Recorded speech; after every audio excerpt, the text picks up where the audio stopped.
نماز میں کون کون سی غلطی ہونے کی وجہ سے سجدہ سہو آپ پر کرنا ضروری ہو جاتا ہے، مکمل آسان انداز سے ڈیٹیل کے ساتھ بتاؤں گا، مرد و عورت دونوں کے لیے۔ توجہ کے ساتھ آپ اس ویڈیو کو دیکھ لیں گے تو انشاءاللہ آپ کو ان تمام غلطیوں کا پتہ چل جائے گا کہ جس غلطی کے نماز میں ہونے کی وجہ سے آپ نے نماز کے آخر میں سجدہ سہو کرنا ہوتا ہے اپنی نماز کو درست کرنے کے لیے، تفصیل کے ساتھ بتاؤں گا۔ پہلے میں چند چیزیں اپنے الفاظ میں آپ کو بتا دیتا ہوں، پھر میں بک سے پڑھ کر ایک ایک واجب آپ کو ڈیٹیل کے ساتھ سمجھا دوں گا۔ پہلی بات یہ ہے کہ مثال کے طور پر آپ نے اللہ اکبر کہہ کے نماز سٹارٹ کر لی، اب نماز سٹارٹ کرنے کے بعد آپ نے سبحانک اللہ پڑھنی ہوتی ہے، تو سبحانک اللہ آپ نے پڑھ لی، اس کے بعد پھر آپ نے اعوذ باللہ من الشیطان الرجیم بسم اللہ الرحمن الرحیم پڑھ کے الحمدللہ پڑھنی ہوتی ہے۔ اگر آپ نے الحمدللہ پڑھنی آپ کو بھول گئی تو آپ پر سجدہ سہو واجب ہو جائے گا۔ اگر الحمدللہ میں سے ایک آیت بھی آپ کو پڑھنا بھول گئی ہے، الحمدللہ رب العالمین یہاں سے لے کر اینڈ تک مکمل ولضالین تک، اس مکمل سورہ فاتحہ میں سے اگر آپ نے ایک لفظ بھی پڑھنا بھول گیا، آپ کو ایک لفظ بھی پڑھنا چھوٹ گیا، تب بھی آپ پر سجدہ سہو واجب ہو جائے گا۔ یعنی کہ پوری الحمدللہ پڑھنا اور ہر لفظ کو پڑھنا یہ واجب ہے۔ اگر پوری الحمدللہ چھوٹ گئی تب بھی سجدہ سہو واجب ہوگا، الحمدللہ میں سے ایک آیت چھوٹ گئی تب بھی سجدہ سہو واجب ہوگا، اور اگر الحمدللہ کا کوئی ایک لفظ بھی آپ سے چھوٹ گیا، پڑھنا بھول گیا، تب بھی آپ پر سجدہ سہو واجب ہو جائے گا۔ ٹھیک ہے، اس کے بعد اگلی چیز پہ آ جائیں۔ اگلی چیز مثال کے طور پر آپ نے الحمدللہ پڑھ لی، مکمل کر لی، مکمل کرنے کے بعد اس کے بعد سورت پڑھنی ہوتی ہے، تو سورت سے پہلے آپ بسم اللہ پڑھ سکتے ہیں، اور الحمدللہ پڑھنے کے بعد آپ آمین کہہ سکتے ہیں آہستہ آواز میں، آمین اور بسم اللہ، یہ دو چیزیں آپ سورت کے درمیان اور الحمدللہ کے درمیان پڑھ سکتے ہیں۔ اس کے بعد آپ نے سورت سٹارٹ کرنی ہوتی ہے، سورت پڑھنی ہوتی ہے۔ اگر آپ نے ان دونوں چیزوں کے علاوہ، آمین اور بسم اللہ کے علاوہ کچھ اور یہاں پر پڑھ لیا سورت پڑھنے کے درمیان میں اور الحمدللہ پڑھنے کے درمیان میں، اگر کچھ بھی آپ نے پڑھ لیا تو آپ پر سجدہ سہو واجب ہو جائے گا۔ ٹھیک ہے، صرف یہ دو چیزیں پڑھ سکتے ہیں، الحمدللہ پڑھنے کے بعد آمین کہہ سکتے ہیں اور سورت پڑھنے سے پہلے بسم اللہ پڑھ سکتے ہیں، ان کے علاوہ کچھ بھی نہیں پڑھنا۔ اگر کچھ پڑھا تو سجدہ سہو واجب ہو جائے گا۔ اس کے علاوہ مثال کے طور پر اگر آپ نے اتنا زیادہ فاصلہ کر دیا دونوں کے درمیان، مثال کے طور پر آپ نے سورۃ فاتحہ مکمل کر دی، آمین کہہ لیا، اب آپ خاموش ہیں اور سوچ رہے ہیں کہ اب میں کون سی سورت پڑھوں، سوچی جا رہے ہیں، اگر آپ نے دونوں کے درمیان زیادہ فاصلہ کر دیا، کم از کم اتنا کہ جیسے مثال کے طور پر جس میں 3 بار سبحان اللہ کہا جا سکے، اگر زیادہ فاصلہ کر دیا اور خاموش رہے اور سوچی جا رہے ہیں کہ سورت کون سی پڑھنی ہے، کون سی پڑھوں، اور آپ کو یاد نہیں آ رہی، تو دونوں کے درمیان اگر آپ نے زیادہ فاصلہ کر دیا، یعنی اتنا وقت کا فاصلہ کر دیا جس میں 3 بار سبحان اللہ سبحان اللہ سبحان اللہ کہا جا سکتا ہے، تو تب بھی آپ پر سجدہ سہو واجب ہو جائے گا۔ ٹھیک ہے، اس کے بعد اگلی چیز پہ آ جائیں، سورت پڑھنا۔ سورت ملانا بھی نماز کے اندر یہ واجب ہے، اور اس کی رکعتوں کی ڈیٹیل ہے کہ سنتوں کی ہر رکعت کے اندر سورت ملانا واجب ہے، اسی طرح وتروں کی ہر رکعت میں سورت ملانا واجب ہے، اور فرضوں کی پہلی 2 رکعتوں میں سورت ملانا واجب ہے۔ ٹھیک ہے، اور نفلوں کی ہر رکعت میں سورت ملانا واجب ہے۔ تو اگر آپ سورت نہیں ملاتے یا سورت ملانا جیسے بھول جاتے ہیں تو بھی آپ پر سجدہ سہو واجب ہوگا۔ ٹھیک ہے، اور مثال کے طور پر اگر آپ نے سورت تو پڑھی لیکن وہ اتنی نہیں تھی، بالکل مثال کے طور پر جیسے صرف ایک آیت پڑھ دی، انا اعطیناک الکوثر، یعنی کہ صرف ایک چھوٹی سی آیت پڑھ دی، تو تب بھی یعنی کہ مکمل جتنی پڑھنی چاہیے تھی سورت اتنی نہیں پڑھی، کم از کم 3 چھوٹی آیتیں پڑھنا واجب ہوتا ہے، یا پھر آپ ایک بڑی آیت پڑھیں جو 3 چھوٹی آیتوں کے برابر ہو، یہ واجب ہوتا ہے، یا پھر اگر آپ 2 آیتیں پڑھ دیتے ہیں لیکن وہ تھوڑی بڑی ہوں جو 3 چھوٹی آیتوں کے برابر ہو، تو بھی آپ کا واجب ادا ہو جاتا ہے۔ یعنی کہ اگر آپ نے صرف ایک چھوٹی سی آیت پڑھ دی تب بھی آپ پر سجدہ سہو واجب ہوگا، اور باقی کچھ نہیں پڑھا اور رکوع کر دیا آپ نے، تو آپ نے جتنی قرات کرنی تھی اتنی کی نہیں ہے۔ ٹھیک ہے، امید کرتا ہوں کچھ نہ کچھ سمجھ آ گئی ہوگی۔ زیادہ تر یہ معاملہ ہوتا ہے کہ سورت ملانا بعض دفعہ بعض لوگ نا بھول جاتے ہوتے ہیں، تو مین بات یہ کہ سورت ملانا اگر آپ بھول گئے تو آپ پر سجدہ سہو واجب ہو جائے گا۔ اس سے اگلی چیز آ جائے، رکوع میں جانا۔ اب رکوع میں جب جانا ہے تو رکوع کو اچھے طریقے سے ادا کرنا ہے۔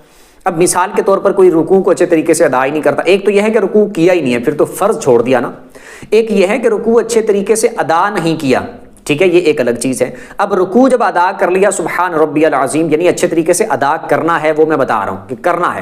اب رکوع سے جب اٹھنا ہے، جس کو قومہ بولتے ہیں، کھڑے ہوتے ہیں، رکوع کرنے کے بعد جب کھڑے ہوتے ہیں تو اس وقت کم از کم اتنی مقدار تک ٹھہرنا کہ جس میں ایک بار سبحان اللہ کہا جا سکے، یہ واجب ہوتا ہے۔ تو ایک بار سبحان اللہ کہنے کی مقدار ٹھہرنا واجب ہے۔ رکوع کیا، اب کھڑے ہوئے، سیدھا کھڑے ہو کے ربنا لک الحمد یا اللہم ربنا ولک الحمد پڑھنا ہے، ٹھیک ہے، تنہا نماز پڑھتے ہوئے پڑھنا ہے۔ اس کے بعد پھر اللہ اکبر کہتے ہوئے سجدے میں جانا۔ اگر کسی نے سیدھے کھڑے ہو کر اتنی مقدار تک وہ نہیں ٹھہرا، جیسے مثال کے طور پر رکوع کیا، اٹھا فوراً جلدی جلدی پھر سجدے میں چلا گیا، یوں رکوع سے اٹھا اور ٹھہرا نہیں، جلدی جلدی پھر سجدے میں چلا گیا، تو اس نے قومات صحیح طریقے سے ادا نہیں کیا، اس پر بھی سجدہ سہو واجب ہو جائے گا۔ تو رکوع سے اٹھنا ہے تسلی کے ساتھ، کھڑے ہو کر ربنا لک الحمد یا اللہم ربنا ولک الحمد پڑھنا ہے، ٹھیک ہے۔ اس کے بعد پھر اللہ اکبر کہتے ہوئے سجدے میں جانا۔ تو یہاں پر اگر قوما کرنا کسی نے چھوڑ دیا تب بھی سجدہ سہو واجب ہو جائے گا، اور اگر ٹھیک طریقے سے ادا نہیں کیا، یوں اٹھا اور جلدی جلدی پھر چلا گیا، تب بھی سجدہ سہو واجب ہو جائے گا، ٹھیک ہے۔ اس کے بعد آگے چلے جائیں، سجدے میں جانا ہے، سجدے کو بھی اچھے طریقے سے ادا کرنا ہے، اس میں 3 بار تسبیح پڑھ لیں، 3 سے زیادہ بار پڑھنا چاہیں تو آپ کی مرضی ہے۔ اب سجدہ کرنے کے بعد جب بیٹھتے ہیں 2 سجدوں کے درمیان، جس کو جلسہ بولتے ہیں، ایک سجدہ کر لیا، اس کے بعد جب آپ بیٹھے تو اس وقت بھی کم از کم 1 بار سبحان اللہ کہنے کی مقدار بیٹھنا ٹھہرنا یہ واجب ہے۔ مثال کے طور پر ایک سجدہ کیا، یوں ہوئے جلدی جلدی پھر دوسرے سجدے میں چلے گئے، تب بھی سجدہ سہو واجب ہو جائے گا۔ تو تسلی سے بیٹھنا ہے، پھر اس کے بعد دوسرا سجدہ کرنا ہے، ٹھیک ہے۔ اگر جلدی جلدی یوں کیا تو پھر سجدہ سہو واجب ہو جائے گا، ٹھیک ہے۔ یہ ایک رکعت میں جہاں جہاں پر سجدہ سہو واجب ہو سکتا ہے تو وہ میں نے بتا دیا، یہ اس طرح۔ اس کے بعد آ جائیں التحیات پہ، باقی میں ڈیٹیل کے ساتھ بک سے پڑھ کے ایک ایک آپ کو واجب بتاتا ہوں، وہ بہت زیادہ بن جائیں گے، تقریباً میرے خیال سے 40 سے بھی اوپر چلے جائیں گے، ٹھیک ہے۔ اگر سب کو علیحدہ علیحدہ شمار کریں گے، لیکن اکٹھے کر کے لکھے ہوئے اس وجہ سے تھوڑے تعداد میں کم، تعداد میں زیادہ بنیں گے، لیکن ویسے آپ کو لگے گا کہ تقریباً پھر بھی 30 سے اوپر، 35 سے اوپر، 40 سے اوپر پھر بھی بن جائیں گے۔ اچھا پہلے یہ سن لیں، التحیات والا سن لیں۔ اب مثال کے طور پر جب دوسری رکعت میں التحیات پہ بیٹھتے ہیں، اگر تو 2 رکعتوں والی نماز ہے تو پھر تو دوسری رکعت میں التحیات پہ بیٹھنا یہ فرض ہے، اور التحیات پڑھنا واجب ہے، یعنی اس میں صرف ہے ہی 2 رکعتیں، ٹھیک ہے، وہ ایک الگ بات ہے۔ اگر 3 رکعتوں والی نماز ہے، جیسے مغرب کی نماز ہے، جیسے وتر کی نماز ہے، یا پھر 4 رکعتوں والی نماز ہے، جیسے ظہر کے 4 فرض ہیں، یا جیسے پھر اس کے عصر کے 4 فرض ہیں، عشاء کے 4 فرض ہیں، یا پھر 4 سنتیں مؤکدہ ہیں، جیسے مثال کے طور پر یہ ظہر کی 4 سنتیں لگا لیں۔ مطلب یہ ہے کہ اگر ایسی نماز جس میں 2 بار التحیات پہ بیٹھنا ہوتا ہے، ایک بار 2 رکعتوں کے بعد، پھر ایک بار 3 رکعتوں کے بعد، یا 4 رکعتوں کے بعد، 3 رکعتوں کے بعد جیسے مغرب کی نماز میں بیٹھنا ہوتا ہے اور وتر کی نماز میں، تو پہلی بار جو التحیات پہ بیٹھنا ہے وہ بیٹھنا بھی واجب ہے، اور اس میں التحیات پڑھنا بھی واجب ہے، ٹھیک ہے۔ اور التحیات کا ہر لفظ پڑھنا واجب ہے۔ مثال کے طور پر اگر کوئی دوسری رکعت میں نہیں بیٹھا، ڈائریکٹ سجدے کرنے کے بعد ڈائریکٹ تیسری کے لیے کھڑا ہو گیا، تو نماز کو تو وہ اسی طرح جاری رکھے گا، لیکن جو اس نے التحیات پر بیٹھنا چھوڑ دیا اس وجہ سے اس پر سجدہ سہو واجب ہو جائے گا۔ یا پھر بیٹھا تو صحیح لیکن التحیات پوری نہیں پڑھی، یعنی کہ درود سے پہلے تک جو ہوتی ہے وہ والی التحیات، درود آگے علیحدہ ہے اور دعا بھی علیحدہ ہے، التحیات جو ہے اس میں سے اگر کوئی آدھی اس نے چھوڑ دی، یا کچھ الفاظ اس کے چھوڑ دیا، یا ایک لفظ بھی اس نے چھوڑ دیا، تب بھی اس پر سجدہ سہو واجب ہو جائے گا، ٹھیک ہے۔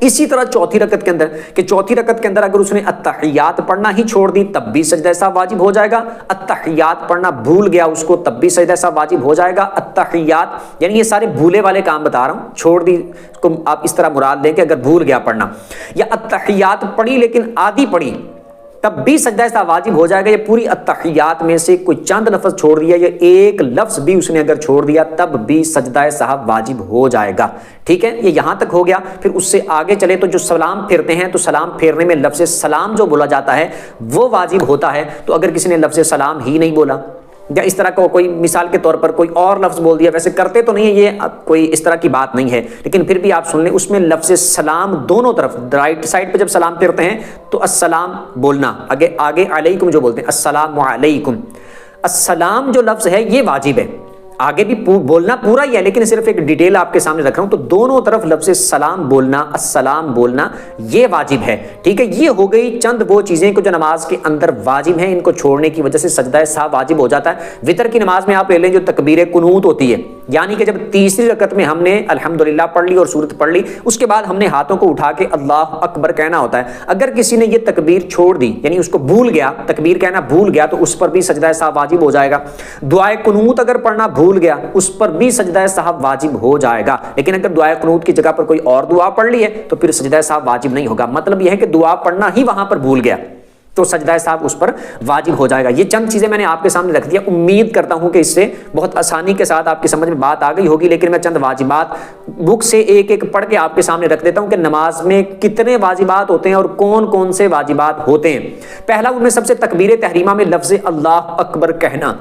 جب نماز کو سٹارٹ کرتے ہیں اللہ اکبر کہہ کے، تو جو تکبیر کہتے ہیں کہ اللہ کی بڑائی بیان کرنا، اللہ کی شان بیان کرنا، ایسا کوئی لفظ بولنا، ایسی کوئی تکبیر کہنا جس میں اللہ کی شان اور عظمت ہو، وہ تکبیر تحریمہ، ٹھیک ہے۔ اور اس میں تکبیر تحریمہ میں لفظ اللہ اکبر، کہ اللہ اکبر کہہ کر ہی نماز شروع کرنا، یہ واجب ہے۔ تو لفظ اللہ اکبر تکبیر تحریمہ میں یہ واجب ہے۔ اس کے بعد آگے واجب نمبر 2 سے لے کر واجب نمبر 8 تک یہ ہے کہ الحمدللہ پڑھنا، یعنی اس کی 7 آیتیں، کہ ہر ایک آیت مستقل واجب ہے، ان میں ایک آیت بلکہ ایک لفظ کا ترک بھی ترک واجب ہے۔ یعنی کہ سورۃ فاتحہ کی 7 آیتیں ہیں، تو وہ جو 7 آیتیں ہیں ان سب کا پڑھنا واجب ہے، یعنی پہلی آیت سے لے کر اینڈ تک، مکمل آخر تک، وہ ساری کی ساری ہر آیت علیحدہ طور پر خود واجب ہے، ٹھیک ہے۔ تو یہ ایک واجب پہلا ہو گیا تکبیر تحریمہ والا لفظ اللہ اکبر، اور دوسرا واجب سورہ فاتحہ کی پہلی آیت، تیسرا واجب سورہ فاتحہ کی تیسری آیت، چوتھا واجب سورہ فاتحہ کی چوتھی، اس طرح کر کے،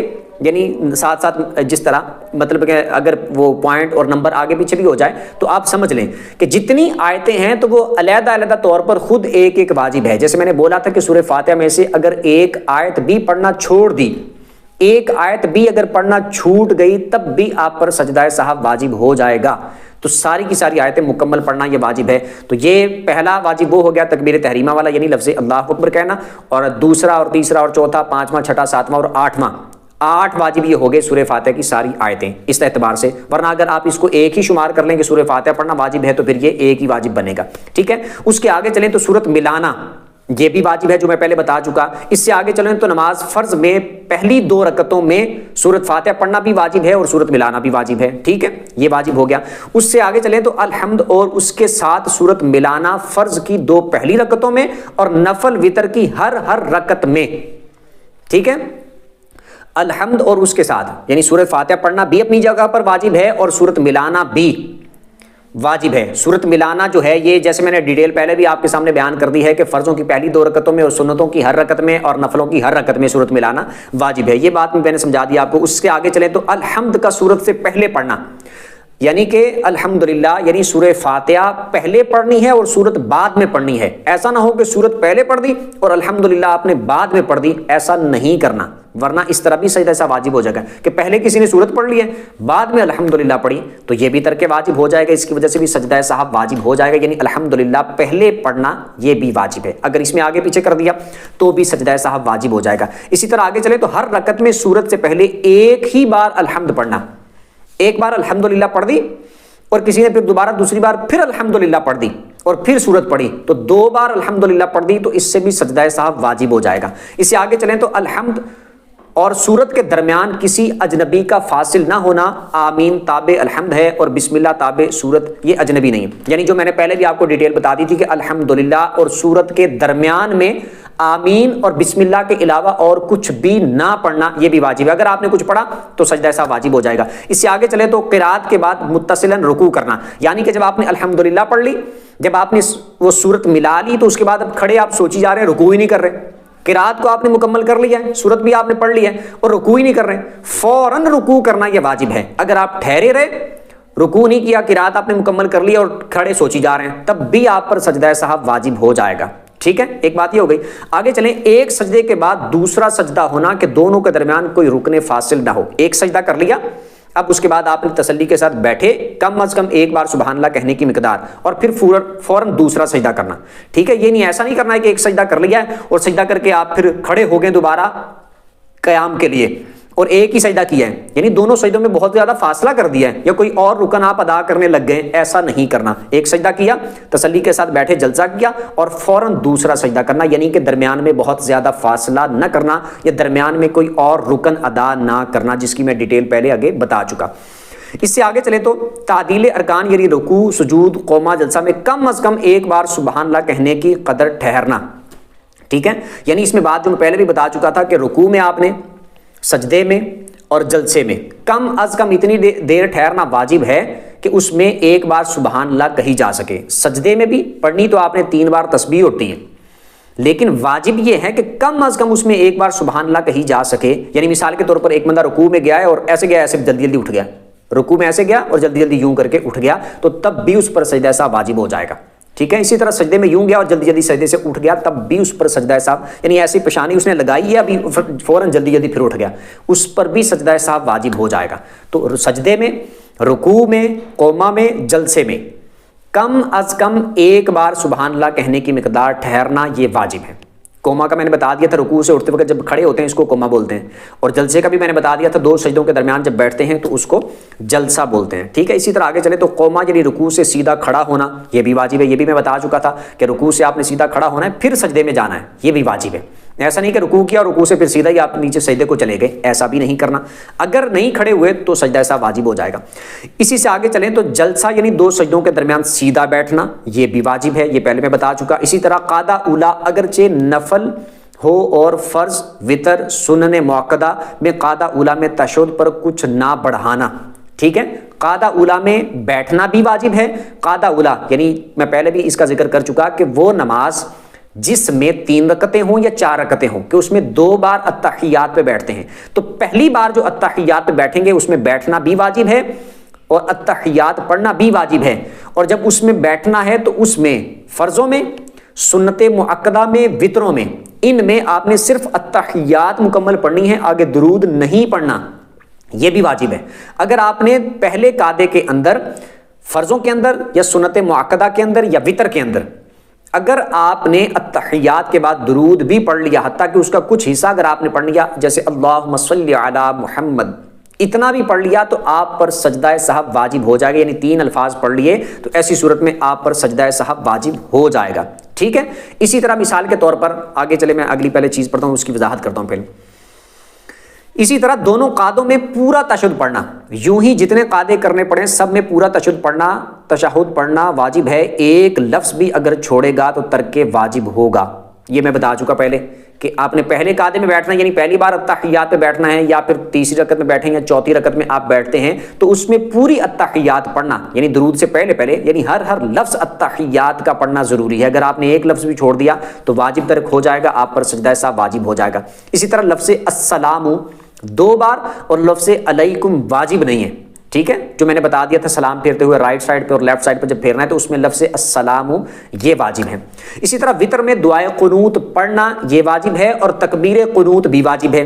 دعائے قنوت جو پڑھتے ہیں وطروں میں وہ بھی واجب ہے، اور اس کو پڑھنے سے پہلے جب اللہ اکبر کہتے ہیں یہ بھی واجب ہے. اس سے آگے چلے تو عیدین کی 6 تکبیریں یہ واجب ہے. ٹھیک ہے. اس کے علاوہ عیدین میں دوسری رکعت کی تکبیر جو رکوع میں جاتے وقت کہتے ہیں، ایک تو یہ ہو گیا نا کہ 6 تکبیریں جو عید کی ہیں وہ بھی واجب ہیں، اور دوسری رکعت عید میں دوسری رکعت کی جو تکبیر ہے رکوع میں جاتے وقت جو بولتے ہیں وہ والی تکبیر بھی واجب ہے. اسی طرح اس تکبیر کے لیے لفظ اللہ اکبر ہونا، یعنی ایسا نہیں ہے کہ تکبیر کہہ رہے ہیں لیکن آپ نے سبحان اللہ کہہ دیا، اللہ اکبر کہنا ہی واجب ہے. اور ہر جہری نماز میں امام کو جہر سے قرات کرنا، یعنی جن نمازوں میں بلند آواز سے قرات کی جاتی جیسے فجر میں، مغرب میں اور عشاء میں، تو امام کے لیے حکم ہے کہ ان میں بلند آواز سے ہی قرات کرے گا. اگر اس نے ان میں بلند آواز سے قرات نہیں کی تو تب بھی ترک واجب ہو جائے گا، امام پر سجدہ سہو واجب ہو جائے گا، اور امام کے ساتھ پوری پیچھے جو مقتدی ہوں گے ان سب پر واجب ہوگا، یعنی وہ بھی سجدہ سہو کریں گے. اور غیر جہری میں آہستہ پڑھنا، یعنی کہ جیسے ظہر اور عصر کی نماز میں آہستہ قرات کی جاتی ہے تو امام کے لیے واجب ہے کہ اس میں آہستہ ہی قرات کرے گا. اگر بلند آواز سے قرات کرے گا تب بھی سجدہ سہو واجب ہو جائے گا. اسی طرح ہر واجب اور فرض کا اس کی جگہ پر ہونا، یعنی جو نماز میں ایک جگہ موجود ہے جو اس واجب کی جگہ ہے اس کو اسی جگہ پر پڑھنا ہے. ٹھیک ہے. یہ نہیں کہ سورۃ فاتحہ کو آپ نے یہاں سے اٹھا کے اینڈ پہ جا کے پڑھ دیا اور سورت کو یہاں سے اٹھا کے بھی اینڈ پہ جا کے پڑھ دیا، سجدے کو پہلے لے آئے، رکوع کو بعد میں کر لیا، اس طرح کا نہیں کرنا. یعنی جو چیز نماز میں جس جگہ پر ہے اس کو اسی جگہ پر پڑھنا. ٹھیک ہے. ہر واجب اور فرض کو اس کی جگہ پر ہی رکھنا. اسی طرح رکوع کا ہر رکعت میں ایک ہی بار کرنا، ایک رکعت میں ایک بار ہی رکوع کرنا ہے. ایسا نہیں کہ ایک رکوع کیا ہے پھر اٹھے ہیں پھر دوسری بار آپ نے پھر رکوع کر لیا ہے، ایک ہی بار رکوع کرنا ہے. اگر کسی نے 2 بار کیا تب بھی سجدہ سہو واجب ہو جائے گا. اسی طرح سجود کا 2 ہی بار ہونا، کہ سجدہ آپ نے جو کرنا ہے ہر رکعت میں 2 ہی سجدے کرنے ہیں. ایسا نہیں کہ 3 کر لیے یا زیادہ کر لیے، 2 ہی سجدے کرنے ہیں ہر رکعت میں. اگر کسی نے 3 کر لیے تو اس پر بھی سجدہ سہو واجب ہو جائے گا. اسی طرح دوسری رکعت سے پہلے قعدہ نہ کرنا، کہ التحیات پہ ایک ابھی آپ نے رکعت پڑھی تھی اور پھر آپ التحیات پہ بیٹھ گئے، حالانکہ ایک رکعت کے بعد التحیات پہ نہیں بیٹھنا ہوتا، 2 رکعتوں کے بعد بیٹھتے ہوتے ہیں. تو اگر کوئی ایک رکعت کے بعد التحیات پہ بیٹھ گیا تو اس پر بھی سجدہ صاحب واجب ہو جائے گا. اور 4 رکعت والی میں تیسری پر قاعدہ نہ کرنا کہ 4 رکعت والی نماز ہے اور اس میں آپ تیسری رکعت میں التحیات پہ بیٹھ گئے. ایک تو ہے کہ مغرب والی نماز ہے، اس میں تو رکعتیں اس کی 3 ہے کہ ایک بار دوسری رکعت میں بیٹھیں گے التحیات پہ اور ایک بار تیسری رکعت میں التحیات پہ بیٹھیں گے، وہ تو ٹھیک ہے کیونکہ اس کی رکعتیں 3 ہیں. لیکن 4 رکعتوں والی نماز جو ہے اس میں تیسری رکعت کے اندر التحیات پہ نہیں بیٹھنا، اگر کوئی بیٹھ گیا تو سجدہ صاحب واجب ہو جائے گا. اسی طرح آیت سجدہ پڑھی ہو تو سجدہ تلاوت کرنا یہ بھی واجب ہے کہ نماز میں آیت سجدہ پڑھ دی ہے، یعنی ایسی آیت قرآن میں سے پڑھ دی جس کو پڑھنے کی وجہ سے سجدہ تلاوت قرآن والا سجدہ کرنا ضروری ہو جاتا ہے، تو وہ پھر نماز میں ہی سجدہ تلاوت کرنا یہ بھی واجب ہے. اس سے آگے چلے تو سہو ہوا ہو تو سجدہ سہو کرنا، مثال کے طور پر نماز میں کوئی کمی بیشی ہو گئی، کوئی واجب چھوٹ گیا تو سجدہ سہو کرنا، جو اتنی دیر سے میں بول رہا ہوں کہ سجدہ سہو کرنا واجب ہے، سجدہ سہو کرنا، تو یہ اپنی جگہ پر سجدہ سہو کرنا واجب ہے اور علیحدہ سے یہ واجب ہے کہ جب سہو ہو جائے، نماز میں کوئی غلطی ہو جائے تو یہ سجدہ کرنا یہ واجب ہے. اس سے آگے چلیں تو 2 فرض یا 2 واجب یا فرض واجب کے درمیان 3 تسبیح کی قدر وقفہ نہ ہونا، یعنی 2 واجبوں کے درمیان یا 2 فرضوں کے درمیان یا واجب اور فرض کے درمیان 3 بار سبحان اللہ کہنے کی مقدار میں فاصلہ نہ ہونا، یعنی کہ آپ ادا کر رہے ہیں تو ترتیب کے ساتھ ادا کرتے جائیں، زیادہ فاصلہ نہ کریں. جیسے مثال کے طور پر آپ نے سورۃ فاتحہ پڑھ لی ہے اور پھر سورت پڑھنی ہے تو درمیان میں اتنا فاصلہ نہ کریں کہ جس میں 3 بار تسبیح کہی جا سکے. آپ نے رکوع کر لیا ہے، اب آپ سجدے میں جائیں، درمیان میں اتنا فاصلہ نہ کریں کہ جس میں 3 بار تسبیح کہی جائے، یعنی زیادہ فاصلہ نہ کرنا. ہر رکن کے اندر ایک دوسرے سے، ہر فرض کے اندر ایک دوسرے سے، ہر واجب کے اندر ایک دوسرے سے زیادہ فاصلہ نہ کرنا یہ واجب ہے. اگر زیادہ فاصلہ کریں گے یا زیادہ فاصلہ ہوتا ہے تو پھر بھی سجدہ صاحب واجب ہو جائے گا. اس کی ڈیٹیل پہلے بھی ویسے میں بتا چکا اور گزر چکی ہے. اس سے آگے چلیں تو امام جب قرات کرے بلند آواز سے ہو خواہ آہستہ، اس وقت مقتدی کا چپ رہنا یہ بھی واجب ہے کہ جب امام قرات کرے گا تو چپ کر کے خاموشی کے ساتھ امام کے پیچھے سننا ہے، یہ بھی واجب ہے. ٹھیک ہے. سوائے قرات کے تمام واجبات میں امام کی مطابعت کرنا، یعنی کہ امام جب قرات کرے گا تو اس وقت خاموش رہنا ہے، اور اس کے علاوہ جتنی بھی چیزیں امام نماز میں کرے گا وہ ساری امام کے پیچھے پیچھے مقتدی نے کرنی ہے، یہ بھی واجب ہے. ٹھیک ہے. امام کے پیچھے پیچھے وہ ساری چیزیں کرنی ہے. اچھا، اس میں ایک چیز میں یہ ذکر کر دوں کہ اگر بالفرض کسی پر امام کے پیچھے سجدہ صاحب واجب ہو جاتا ہے تو پھر امام سجدہ صاحب کرے گا تو آپ نے سجدہ صاحب کرنا ہے. اگر امام سجدہ صاحب نہیں کرتا تو آپ نے سجدہ صاحب نہیں کرنا، اگرچہ آپ پر ذاتی طور پر سجدہ صاحب واجب ہو گیا ہو، آپ کی امام کے پیچھے نماز ہو جائے گی، امام کے ساتھ آپ نے سلام پھیر دینا ہے. ٹھیک ہے. یہ میں نے چند چیزیں آپ کے سامنے رکھی ہیں، ویسے اس کی تعداد یہاں پر بنتی ہے 49 واجبات یہاں پر بنتے ہیں، لیکن چونکہ وہ سارے اکٹھے لکھے ہوئے تھے اور اس کی جو تعداد بیان کی گئی ہے وہ لکھی ہوئی تھی ساتھ ساتھ، تو میں نے مختصر کر کے بتائے، میں نے آپ کو 49 ہی ہیں، یعنی 1 کم 50 ہی میں نے آپ کو بتائیں، لیکن میں نے ذرا مختصر کر کے بتا دیے ہیں اور آسان وضاحت کے ساتھ میں نے آپ کے سامنے رکھ دیے ہیں. اور اس میں اگر کوئی آپ کو چیز مشکل لگی ہو، جیسے عیدین کی یہ تکبیریں اور عید کی دوسرے رکوع کی جو تکبیر ہے، اور یا اس طرح کی چند اور چیزیں جو آپ نے پہلی بار سنی ہیں اور وہ آپ کو پیش بھی نہیں آتی، یا آپ کے لیے نئی چیزیں تھیں یا بالکل آپ کے لیے مشکل چیزیں تھیں، تو ان پر آپ اگر چاہیں تو زیادہ توجہ نہ کریں، لیکن جو آپ کے روزمرہ میں پیش آنے والے آپ کے ساتھ مسائل ہیں آپ ان کو توجہ کے ساتھ سن لیں اور اپنے ذہن میں بٹھا لیں. امید ہے کہ بہت ساری کنفیوژنیں آپ کی کلیئر ہو گئی ہوں گی. پھر بھی اگر کوئی بات آپ کو سمجھ نہ آئی ہو تو کمنٹ میں اپنا سوال پوچھ سکتے ہیں. ویڈیو جس کو اچھی لگی ہو ویڈیو کو لائک کر دیں، چینل کو سبسکرائب کر دیں، بیل آئیکن پر پریس کر دیں تاکہ جو بھی دینی مسائل پر ویڈیو اپلوڈ اس کا نوٹیفیکیشن آپ کو مل جایا کرے. اگلی ویڈیو تک کے لیے اجازت دیجیے. اللہ حافظ.